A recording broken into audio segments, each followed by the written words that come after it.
Assalamualaikum warahmatullahi wabarakatuh. Alhamdulillahirabbil alamin. Wassalatu wassalamu ala asyrafil anbiya'i wal mursalin wa ala alihi wa sahbihi wa man tabi'ahum bi ihsanin ila yaumiddin.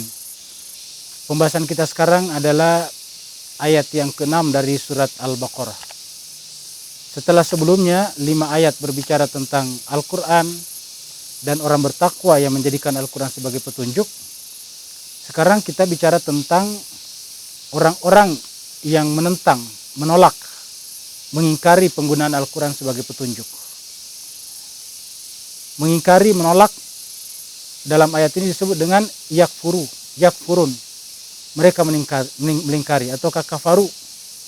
Maka di sini dikatakan innalladzina kafaru, sesungguhnya orang-orang yang kafaru, yang kafarah, menolak, menutup diri terhadap Al-Quran, sementara Al-Quran ini atau petunjuk ini adalah sama dengan fitrah mereka. Al-Quran adalah bisa dikatakan sebagai konseptualisasi daripada fitrah mereka. Al-Quran adalah jelmaan daripada jiwa mereka sendiri. Al-Quran adalah diri mereka sendiri. Lalu kemudian mereka menolak, maka disebut dengan kafaru. Innalladzina kafaru, sesungguhnya orang-orang yang ingkar terhadap menggunakan Al-Quran ini. Apa kata Tuhan? Sawaun alaihim a'anzartahum am lam tunzirhum la yu'minun. Maka sama saja kalian beri peringatan mereka tentang pentingnya Al-Quran atau isi Al-Quran, atau tidak memberi peringatan, sama saja. Apa samanya? Tetap ujung-ujungnya la yu'minun, mereka tidak akan beriman. Nah, dengan demikian di sini ada kata-kata kafaru. Kafaru adalah kata kerja yang berarti mereka sendiri yang menolak. Jadi mereka sendiri yang memilih menutup diri. Mereka sendiri yang memilih untuk tidak menggunakan. Itu adalah pilihan mereka, karena kata kafaru adalah kata kerja, fi'il. Yang disebut kata kerja itu perbuatan. Perbuatan itu dilakukan dengan sengaja, dengan sukarela. Itu sebabnya tidak ada agama bagi orang yang tidak bisa memilih secara sukarela. Misalnya orang yang tidak bisa berfungsi lagi akalnya dengan baik. Nah, karena kafaru di sini adalah memilih secara sukarela, maka kemudian berlakulah pada dirinya menolak atau menerima. Menolak adalah kafaru, menerima adalah iman. Maka awalnya adalah kafaru, ujungnya di belakang la yu'minun.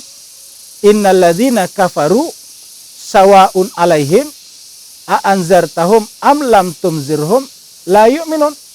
Sesungguhnya orang-orang yang memang dari awal sudah menolak, kalau bahasa akademiknya bersikap a priori, bersikap pesimistik, maka sama saja, sawaun alaihim, sama saja bagi mereka, apakah engkau memberi peringatan kepada mereka atau tidak memberi peringatan, ujung-ujungnya hasilnya sama, yaitu la yu'minun, mereka tidak beriman. Nah, ayat-ayat yang seperti ini, mirip dengan ini, kita bisa temukan dalam surat Yasin. Jadi pemirsa TV One yang rajin baca Yasin pasti sering membaca permulaan-permulaan surat Yasin, yang nanti juga ada kata-kata sawaun alaihim, sama saja bagi mereka kamu beri peringatan atau tidak beri peringatan. Wasawaun alaihim a'anzartahum am lam tunzirhum la yu'minun. Surat Yasin ayat 10. Lalu siapakah yang dimaksud dalam surat Yasin ini? Karena kalau dalam surat Al-Baqarah tidak disebutkan sebelumnya, ayat sebelumnya adalah ayat tentang orang beriman, orang bertakwa, orang menjadikan Al-Quran sebagai petunjuk. Karena Al-Quran adalah la raiba fihi hudan lil muttaqin. Lalu bagaimana? Kenapa mereka bisa ingkar? Apa yang menyebabkannya? Apa keadaan-keadaan orang seperti ini? Nah, dikatakan dalam Al-Quran, di dalam surat Yasin maksud saya, Yasin wal Qur'anil Hakim. Yasin wal Qur'anil Hakim, demi Al-Quran yang penuh dengan kebijaksanaan, berisi hukum-hukum. Jadi kalau di surat Al-Baqarah alif lam mim, sini Yasin sama-sama huruf muqatta'ah, huruf yang terputus-putus. Lalu kalau di surat Al-Baqarah dzalikal kitab, kalau di sini adalah wal Qur'anil Hakim, demi Al-Quran yang penuh dengan kebijaksanaan. Baru kemudian innaka laminal mursalin, Muhammad itu bukanlah tukang sihir, Muhammad sallallahu alaihi wasallam bukanlah penyair, bukanlah orang kemasukan jin, Tetapi laminal mursalin adalah di antara rasul-rasul. Dia adalah kelanjutan daripada rasul-rasul yang telah Allah kirim sebelum-sebelumnya. Seperti pembahasan kita sebelumnya, kitab suci Al-Quran itu yang diturunkan kepada Nabi Muhammad adalah kelanjutan daripada kitab suci sebelumnya.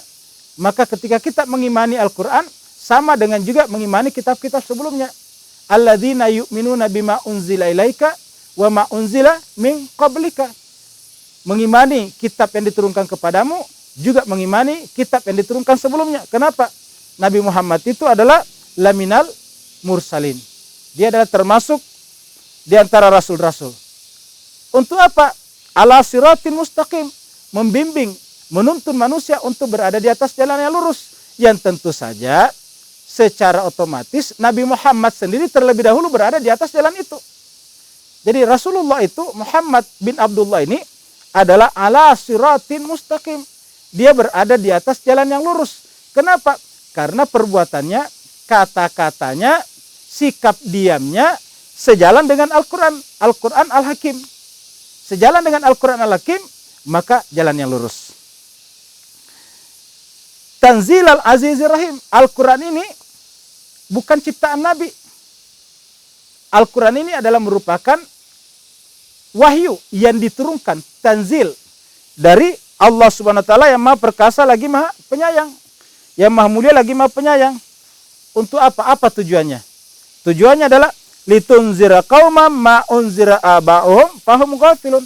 Untuk memberikan peringatan kepada kaum yang belum pernah mendapatkan peringatan sebelumnya terutama. Nah, kalau kita sudah paham ini, Al-Quran adalah peringatan. Siapa menerima peringatan? Kita lanjutkan setelah yang satu ini.